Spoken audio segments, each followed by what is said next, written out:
In May 2004, a gang of 8 masked robbers raided a high-security bonded warehouse near Heathrow Airport. They were planning to steal millions of pounds worth of gold bullion and cash. They would have got away with £33 million worth of commodities, and this certainly would have put them up there with the biggest robberies in this country. You talk about the Millennium Dome, you talk about the Great Train Robbery. With the money that was and the gold bullion available, there's no doubt that it would have dwarfed those robberies. Timing was everything. Timing was absolutely crucial. They had to know to be in exactly the right place at the right moment.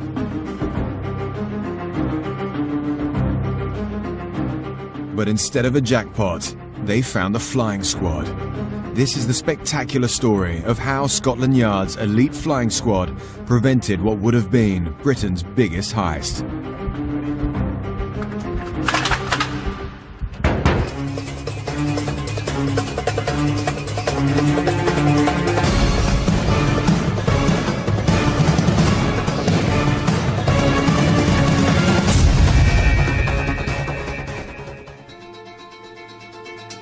Gold and cash. That's what an armed gang tried to steal from a cargo warehouse at Heathrow.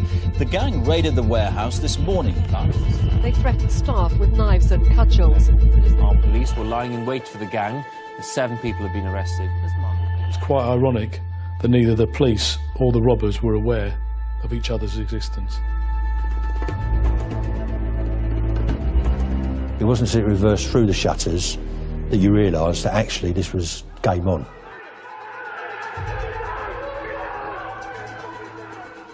You have to say, to do a job like that, you've got to have balls of steel.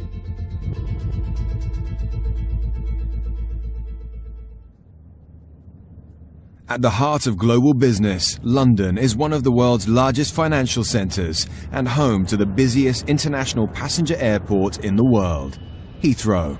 It serves over 180 destinations in more than 90 countries. Heathrow's the main centre within the UK for not just passenger travel, but mainly its biggest income is through cargo. You have enormous quantities of very valuable items going through Heathrow in the cargo holds of planes. Huge quantities of cash travels in the freight holds of aeroplanes every day. You know, when you get on an aeroplane and you go off somewhere on a jet, you know, literally sitting beneath your feet on a plane quite often will be a fortune in one sort of stuff or another. With such enormous wealth in daily transit, London's Heathrow Airport has always been a magnet for serious, organised crime. The world-famous Brinks-Mat bullion robbery happened at Heathrow Airport. In that case, the robbers actually went thinking that they were going to get cash. They actually got tons and tons of gold bullion. In the 1980s, it was said to be worth, I think, 26 million. At today's prices, it's probably, you know, several billion pounds worth. Then, in February 2002, a highly organised criminal gang pulled off a dramatic armed robbery on the runway of Heathrow Airport. A security van was robbed of £4.5 million from a Bahrain flight that had come into Heathrow that morning. It was the first armed robbery ever to be committed airside at Heathrow. Heathrow's history of large-scale heists has earned the area an infamous reputation. There are a number of people that worked as baggage handlers and behind the scenes at Heathrow who know how to operate the security systems, how to breach the security systems, and that has assisted them in all sorts of crimes, whether it be the drug importation at the top end or baggage theft in a lower tier of criminality. There's always that promise of an opportunity to steal literally big money. They know when high-value commodities are coming into the country that is then moved airside out into the exterior to the various warehouses where it's put in vaults until it's transported to other parts of the country. So they can not only just steal from the baggage, but they know exactly how to get it off the airport. In the last few years, Heathrow has experienced a large shift in the pattern of crime occurring. Starting really in the late 1990s was, of course, the huge growth of the computer industry. And computers run on information chips. And those information chips are small, but they're very valuable. And you've only got to look at mobile phones. A small parcel of mobile phones with the SIM cards, you know, that can quite easily be contained in the back of a van, can be multi-million pounds worth of equipment. From the mid-1990s on, these started getting stolen.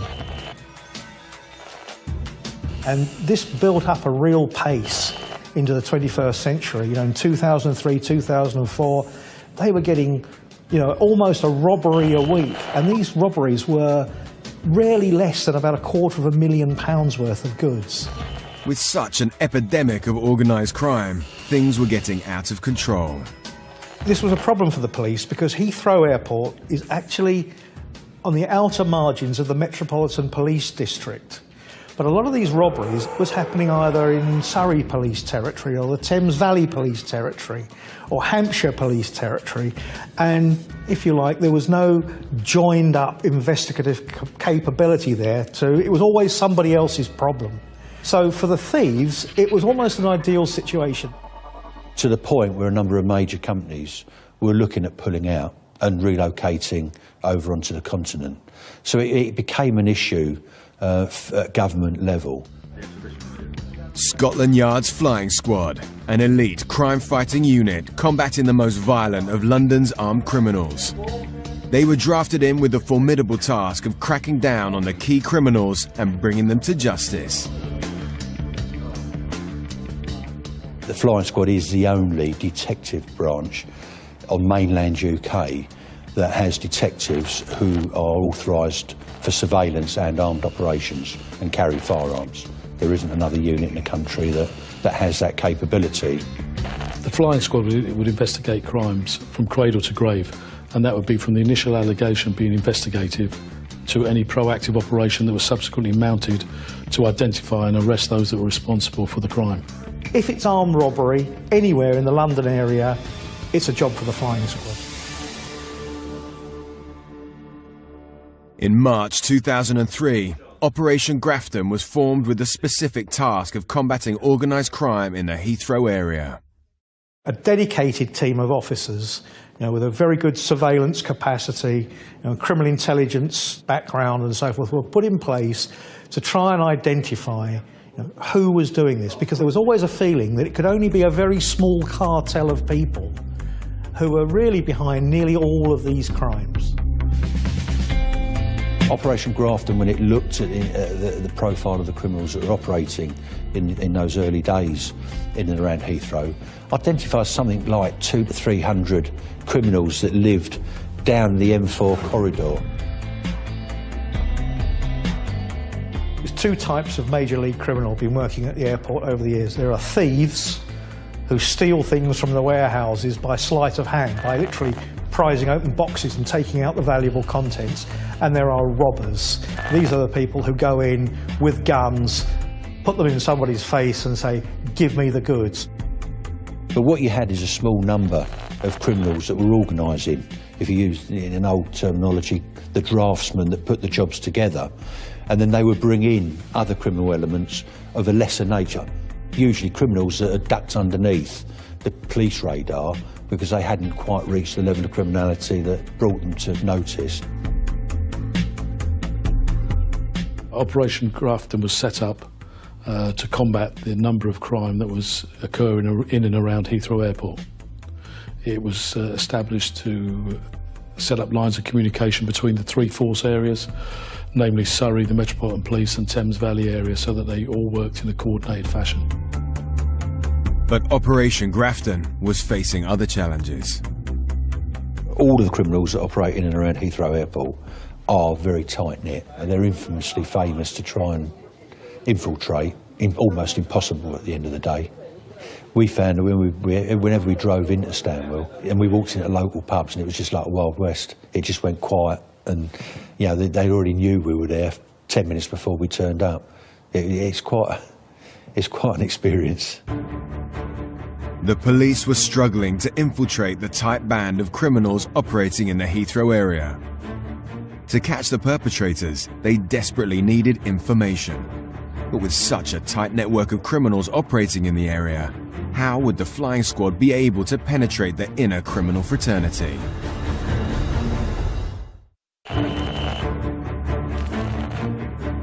After a series of high-value robberies in and around London's Heathrow Airport, the British government turned to Scotland Yard's flying squad to find those responsible and tackle the high crime levels. In March 2003, Operation Grafton was formed, but the flying squad was struggling to clamp down on the close-knit community of criminals. However, their fortunes were about to change when the police arrested a baggage handler thief who came forward as a supergrass. An assisting offender, as they're officially known, but in old parlance, a supergrass, came forward. I'm looking for a name. That's all I'm after, a name. John Beach. The supergrass told us that John Beach was the man responsible for organising the crime in 2002. John Beach, age 34, from Stanwell. John Beach, leader of the gang, bit of form. That placed him at the top of the list for flying squad attention in pursuing that investigation, and we placed him under surveillance.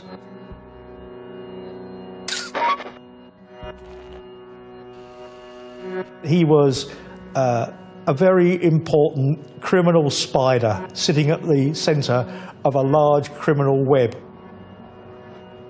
With John Beach named as a key player in Heathrow's criminal underworld, the investigation was slowly uncovering more background information.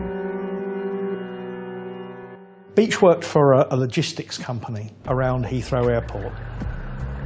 Their business was arranging truck movements and drivers to move goods out of the airport to various locations. He's worked with the baggage handlers, he's familiar with the security systems, and has been involved at various levels of criminality in and around Heathrow Airport over a number of years, and is well connected with the criminal fraternity that operate in and around Heathrow Airport. The police reviewed their records, examining the crimes that had occurred over the last 2 years at Heathrow. In almost every case, the details of where these shipments would be at any one time, how they were moving, who was driving and where they were going, was either known directly to John Beach or to somebody else that they suspected of feeding information to John Beach.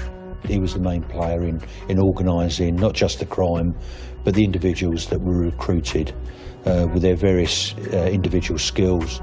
And then bringing in the smaller bit part players just to commit the crime on the day. So clearly, John Beach is the problem. You know, we know he has criminal tendencies. He's now becoming very, very successful. If we take out Beach, it'll be like decapitating the snake. Operation Grafton now needed to establish John Beach's criminal network. That was done by painstaking hours and hours of surveillance, monitoring his movements, seeing who he was meeting, doing the research on those individuals, identifying them, placing them under surveillance. And on a day-to-day, week-on-week basis, we built a picture up. It was associating with other well-known criminals in and around that area. John Beach was seen having various meetings with criminals known to the police. Chris Smith, age 28, from Slough. And Martin Nolan, age 28, from Berkshire. Nolan was already a suspect for some robberies as far as the police were concerned. There were links there that led them to think that Nolan was actively involved in some truck hijacks. He'd been involved in some cash robberies, they thought. Of course, now this really jacked up the police interest. Martin Nolan was John Beach's right-hand man. He was a middle-of-the-road type criminal, one that had grew up with criminality and was escalating into far more serious offences. He was known to police, both in Thames Valley and the Metropolitan Police area, and was at that stage on bail for armed robbery.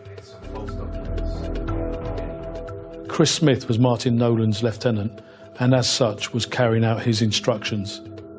The police were certain these men were planning a major robbery. We know that Beach has got access to information about valuable cargoes. Now he's meeting regularly with people we suspect are actively involved in armed robberies. John Beach was very clever regarding all his meetings. Whilst under surveillance, the criminals would be recorded meeting together in various different secluded places where it was difficult for the police to conduct observations on them. They would meet in public houses where it was very difficult for somebody from the outside to come into the public house without being compromised. We knew that he was targeting a higher commodity goods coming into the country, so we knew that they would have to go into a warehouse and that would focus our attention. The trick was which warehouse. At such a crucial stage in the operation, the flying squad needed to establish the target warehouse. It was during the arduous undercover surveillance that officers were about to witness and film something extraordinary. The three men were seen gathering around the side of a white panel truck, which was covered along its sides in road dirt. And at one point, Nolan takes his finger and he starts to draw a diagram in the dirt on the side of the truck, which shows certain locations. And it was only when the lads back in the office were poring over the video footage and trying to work out what it was he was talking about. And it came to a couple of the lads in the office that, from their local knowledge, that he was actually drawing out the Swissport location. This was the first time we identified that they had a target in mind. Some video footage down there, there's something like you to have a look at. Clearly he thought if he just drew it in the side of a truck, the truck would be gone, the evidence would be lost, but what he didn't take into account was that somewhere a long way back, Scotland Yard surveillance teams were actually captured him drawing that map.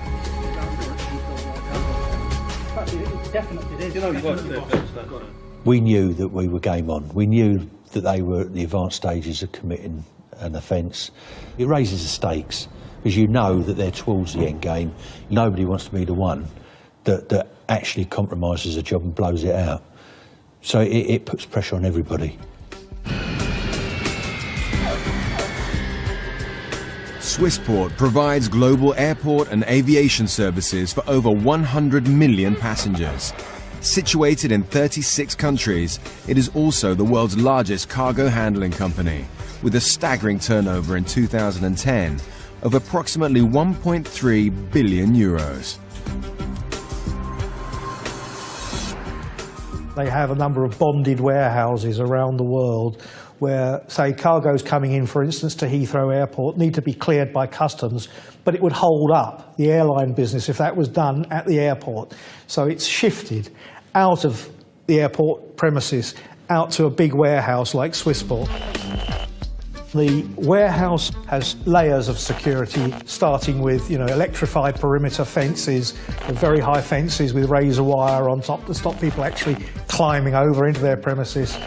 Then they have very, very strictly controlled access for both people and vehicles in and out of this vast hangar of a building. Once inside the high-security warehouse, there is a large floor space with a number of roller shutters to the front and back of the building for the delivery of cargo. High-value goods such as cash, gold, precious cargo, metals and stones are delivered through a separate entrance, which leads directly to an impregnable, secure vault area. Probably its biggest weapon that they have in keeping things secure is the fact that it's anonymous. Unless you have good inside information about what's in a particular truck coming or going, you don't know exactly what's there. But in this case, the criminals had access to crucial high-security information. Timing was absolutely crucial. They had to know to be in exactly the right place at the right moment. And you can't do that unless you've got an inside man's information. Every robbery, every job in and around Heathrow Airport I've ever been involved in has always had an inside agent. John Beach was very clever because he never contacted the inside agent directly, but went through a third party. He knew what the valuable cargo was, how big it was, how much there'd be of it. Armed with this crucial intelligence, the flying squad arranged meetings with Swissport officials to explain their findings. We gained access to what commodities were being flown in and out of Heathrow Airport and their times of arrival. Swissport's schedule of high-value cargo deliveries revealed that the depot was due to receive a huge consignment of cash and gold bullion worth £33 million. These will be arriving separately on planes and delivered to the warehouse on the same day. The police were fairly confident they knew which day the robbers were going to strike, because the police, of course, also knew which day the gold bullion and the 3.5 tons of cash money were going to be arriving almost simultaneously at Swissport. Once we had established that there was gold and large value consignment of cash coming into the country on the day, we very quickly put an operational plan in place to surround the area with covert officers. When we were looking at the arrest phase for this operation, a number of options are available. One is to keep it completely covert and wait for the villains to come on plot. Or the second option is to actually infiltrate the warehouse and put undercover cops into the warehouse. But we weren't sure how many inside agents there were. To actually expose ourselves into the warehouse would have given certain individuals knowledge that would then have been passed to Beach. Based on the information we had, it was like a jigsaw. We had identified a venue, but we were missing the pieces of how they were actually going to commit it, or who was actually going to commit it. The police plans and the robbers' plans were running in parallel together, and they were both building up to a climax. So, like a game of chess almost, the police were making their plans to counter the robbers. With the investigation gathering full momentum, how would the flying squad be able to uncover the robbers' plans to carry out Britain's biggest heist before it was too late?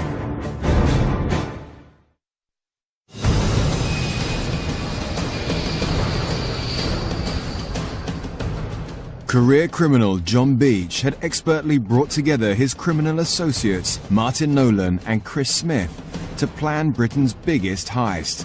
But little did they know that their every movement was being watched. In 2004, after a lengthy covert operation using specialized surveillance and intelligence, the flying squad were piecing together the robbers' plans to steal an estimated £33 million of cash and gold from Swissport, a high-security cargo handling company at Heathrow. But the identity of the other gang members and how they were plotting to carry out the heist was still unknown. To counter any of the robbers' plans, the flying squad decided they would have to deploy a pavement ambush, the most dangerous part of their police work.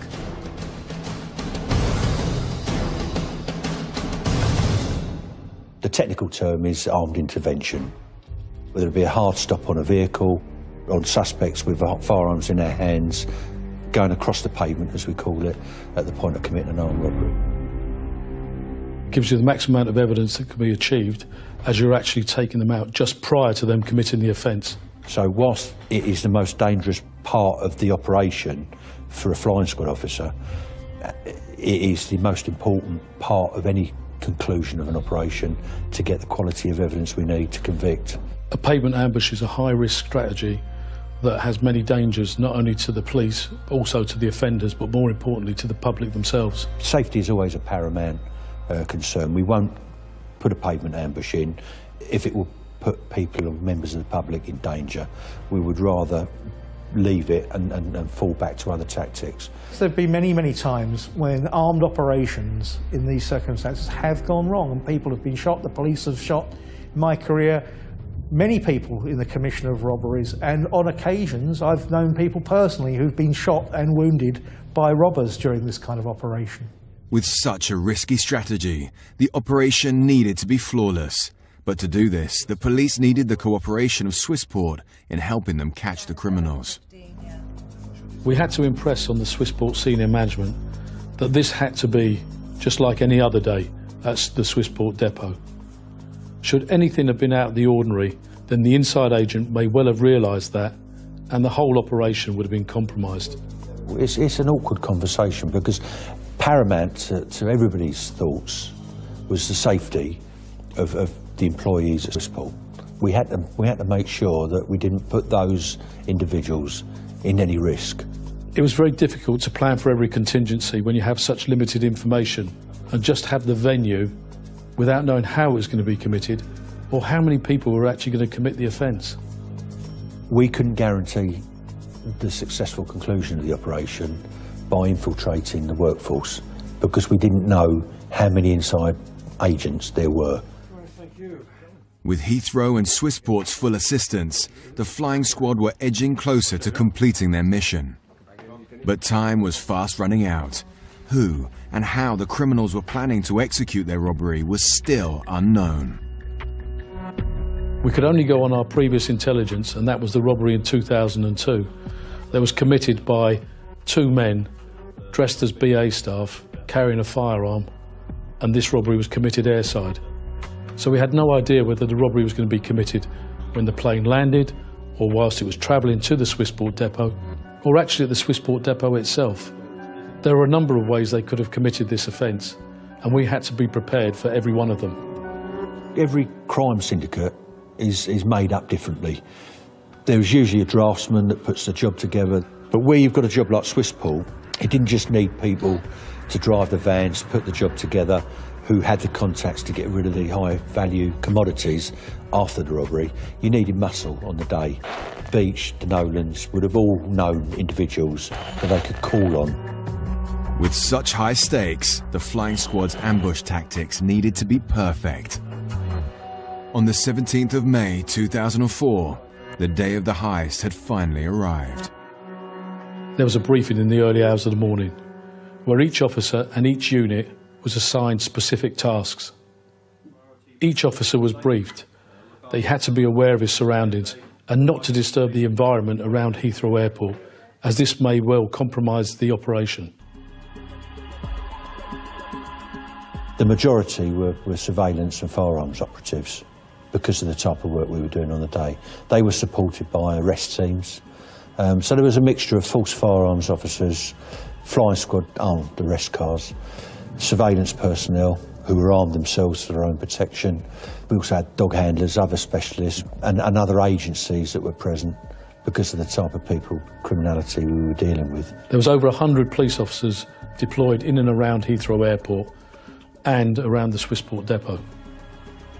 To have over 100 officers to brief before the deployment on the day, is a massive task, and I hadn't seen the like of that in my service. Certainly within my career, this is the biggest police operation that I'd been involved in, and possibly throughout the country. Ready? The flying squad waited patiently with adrenaline-fueled anticipation for the other gang members to show themselves. I then sat off away from the actual venue, leaving the actual control of the operation to Wilf Pickles. He was responsible on the day for giving the attack, to put in the arrest phase at the appropriate moment. This was a large operation deploying a number of officers in various vehicles in and around Heathrow Airport, going from airside all the way to the Swissport depot. Some of those officers were deployed in a van into the car park of the Swissport area. It was now a waiting game.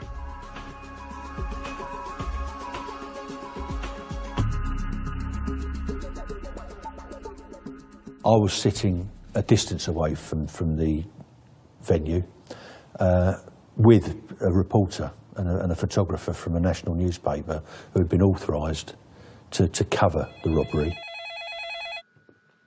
As a trusted member of the British press, crime reporter Jeff Edwards had been promised exclusive access to a flying squad operation. So I contacted my photographer, Roger Allen, and obviously very excited about what might be coming. We all met early in the morning in North London with Superintendent Phillips, and we all got in a flying squad car and we drove west to close to Heathrow Airport. Whilst I was sitting away from Swissport, waiting for the events to unfold, it's always a nerve-wracking experience. You know that we've got an operation that's likely to result in arrests. It's just knowing when you're apprehensive, if something goes wrong, if the villains get spooked because they see a cop. Both the police and my photographer and me were all kind of, we're quite, buzzing really with what might be going to happen. Early in the morning, the first plane landed at Heathrow. The cargo that arrived first was the cash, which arrived on a flight from somewhere in Europe, and it was quickly moved from the cargo hold of the plane into a secure truck, and it then drove about 2 miles across the airport to Swissport. And all the way, it was shadowed covertly by the police to make sure it arrived safely. When the cash arrived at the depot, it was taken from the van by the custodians and put into the vault. I'm being updated all the time on different sources of intelligence. There's a lot of communication, a lot of information coming in that you need to monitor. Mr. Phillips had several different phones, I seem to recall, with him, and one or other of his phones would ring and people would say to him, the first cargo has landed and it's been moved to the warehouse and all's quiet. And he turned around to me and he said, it's arrived at Swissport and it's got inside. There's no sign of the robbers. This doesn't look good. I think, if it was going to happen, it would have happened by now. And I think that fairly shortly, I'm going to instruct my people to pack up for the day and go home. As the police started contemplating whether the heist was actually going to happen, at approximately 9:30 a.m, a white van arrived at the Swissport depot. Chris Smith and the robbers turned up in a van that had been stolen and was using false index plates on the van. They gained access to Swissport by using forged papers. The robbers' van parked in the Swissport car park. What they were unaware of was that a police van with firearms officers inside was only a few metres away from them. And in fact, it was quite ironic that neither the police or the robbers were aware of each other's existence.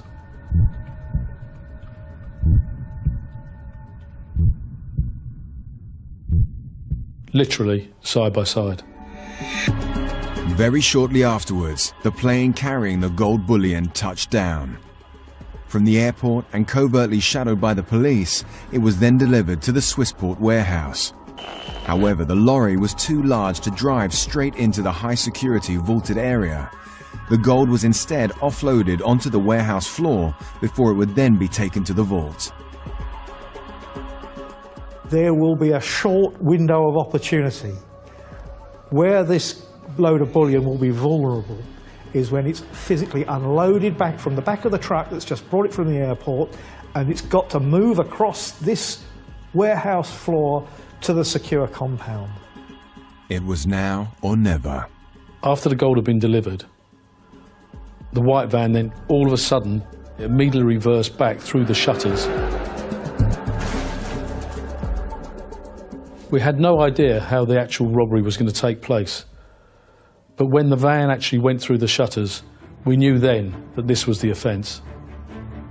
Everyone up until that point could be forgiven for thinking it was another delivery van coming in and reversing up to the shutters.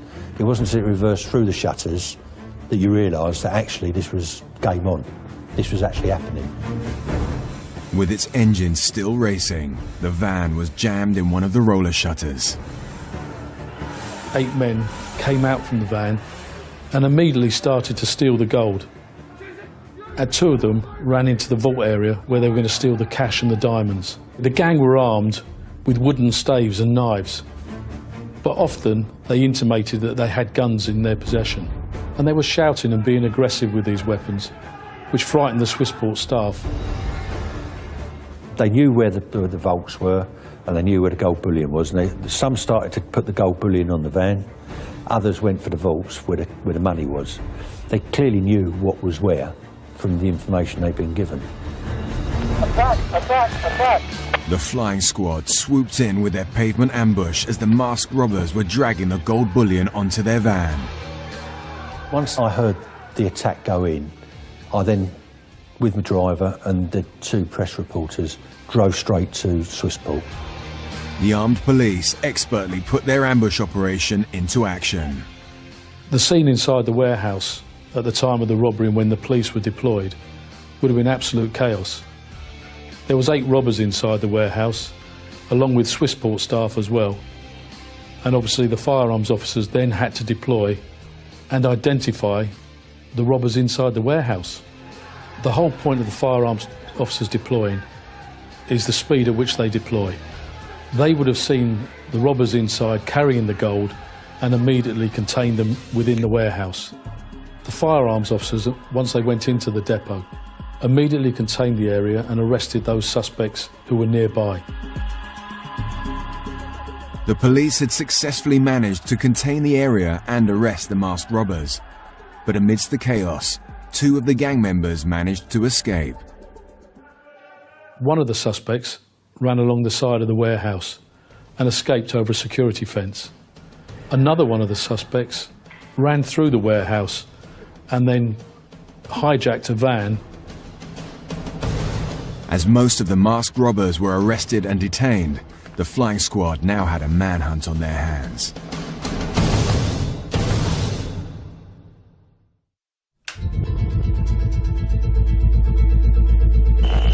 The flying squad were planning to foil a gang of masked robbers as they attempted to carry out Britain's biggest heist at the world's largest cargo handling company, Swissport. But despite having pieced together crucial information, they were unable to identify the other gang members or how they were planning to carry out the robbery. Instead, the flying squad had to prepare for every eventuality. Much to everyone's surprise, when a white van containing 8 masked robbers reversed at high speed into the Swissport warehouse shutters, the flying squad immediately deployed their pavement ambush. They quickly captured and detained most of the criminals, but during the raid, 2 of the gang members had managed to escape. As we swept into the yard, off to our right, I could see a roller shutter door, and jammed halfway through this roller shutter door was a white Mercedes Sprinter van that had obviously been smashed backwards through the door as the door was shutting, so it was sort of jammed in there. Barry said to me, "Jeff, wait here, I'm just going to make sure everything's okay." And he sort of jumped off the police car, ducked under the barrier. When I walked into the warehouse, it was just a scene of utter devastation. You've got the van that smashed through the shutters, and then you've got, in the good old-fashioned way, the villains laid out on the floor with handcuffs on. Within 60 seconds he was out, big smile on his face, and he said, "Come inside." He said, "I've got something really interesting to show you. We've got them, they're all laid out." The actual expression he used, I love it, he said, "They're all laid out like ham salads."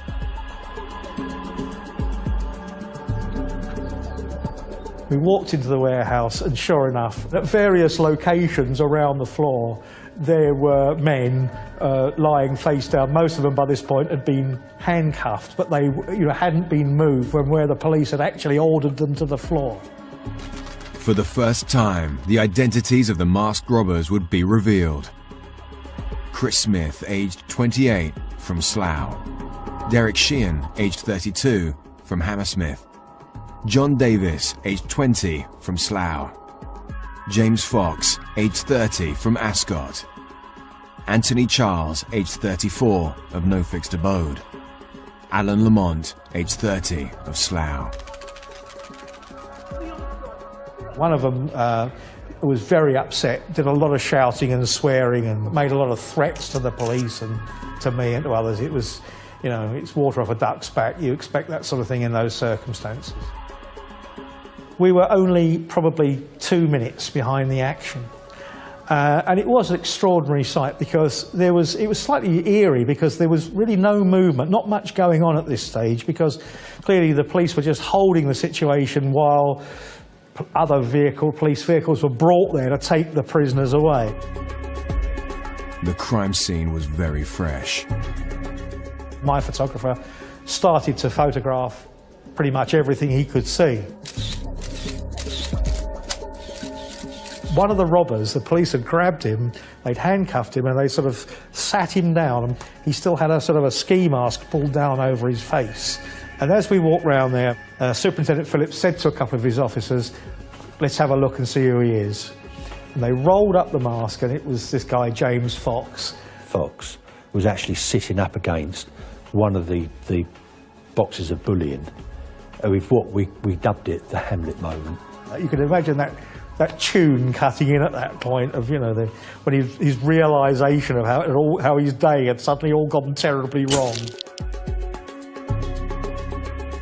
It's probably, you know, one of the best, if not the best, scoop of a lengthy career as a crime reporter. Once they'd taken their photographs and finished, I then got them away and then got on with the strategic stuff and left Wilf to get on with the crime scene. What you don't need is too many people tramping around who don't need to be there. It's a crime scene at the end of the day and has to be managed in a certain way. The flying squad were hugely relieved the pavement ambush deployed successfully and no one was harmed. But they knew they still had a manhunt on their hands.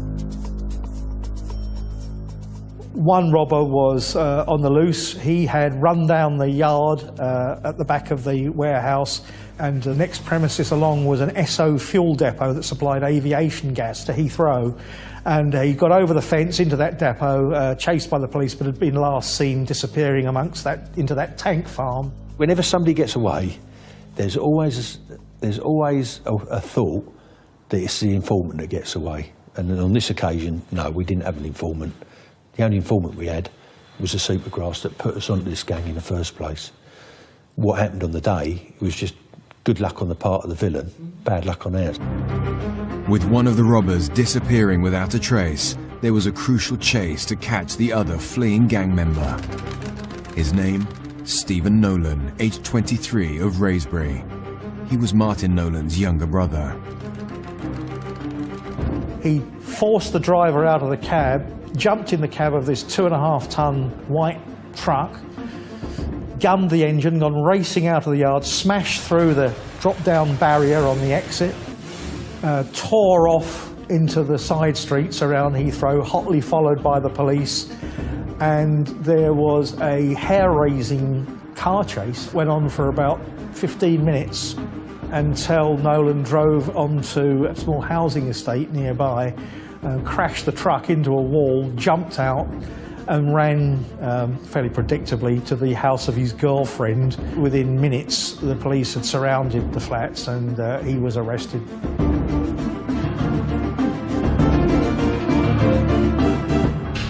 The flying squad now needed to round up Martin Nolan and John Beach.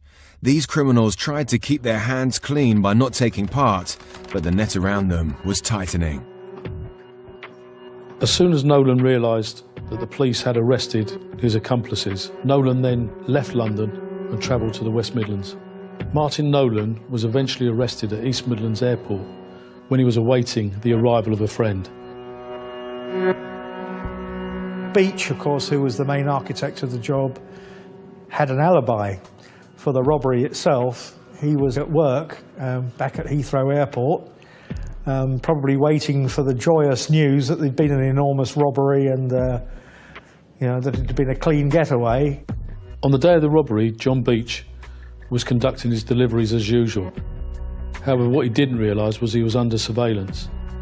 And as soon as the robbery took place, he received a telephone call, and one of the surveillance officers noted that he appeared agitated when he took that call. After the robbery, Beach got back in his van and drove past the Swissport depot. In July 2004, 2 months after the foiled Swissport robbery attempt, the flying squad arrested John Beach once they had evidence of his involvement in the 2002 robbery at Heathrow Airport. He was charged for both offences.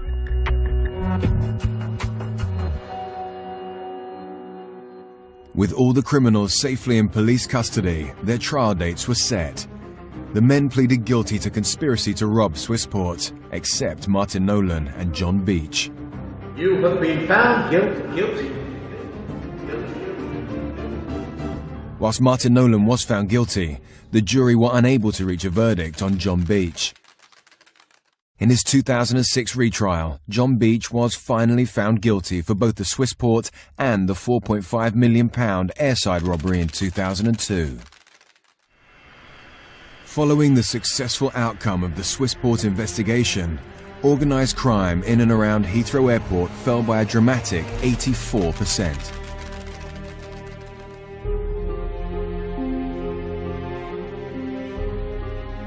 And And that was a combination of a number of operations that had been conducted by Operation Grafton and by the Flying Squad in partnership with Customs and Excise, Thames Valley and Surrey.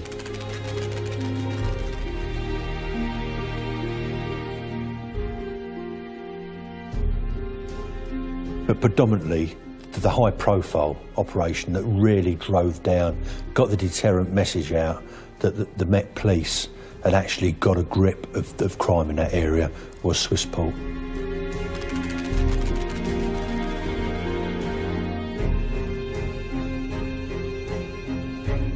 With the reduction of crime in and around Heathrow, it also showed the role that John Beach was playing in crime around Heathrow Airport.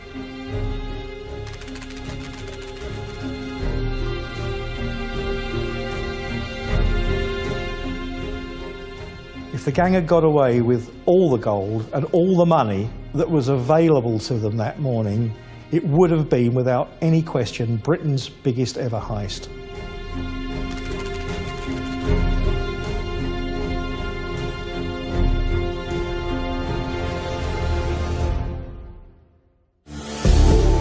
Tonight on CI, an exclusive new take on one of the most dangerous men in British criminal history. Sentenced to life in prison last month for a fourth child murder, the suspicion remains that the full horror of his past has yet to be uncovered. Taggart's John Mitchie profiles Robert Black after the break.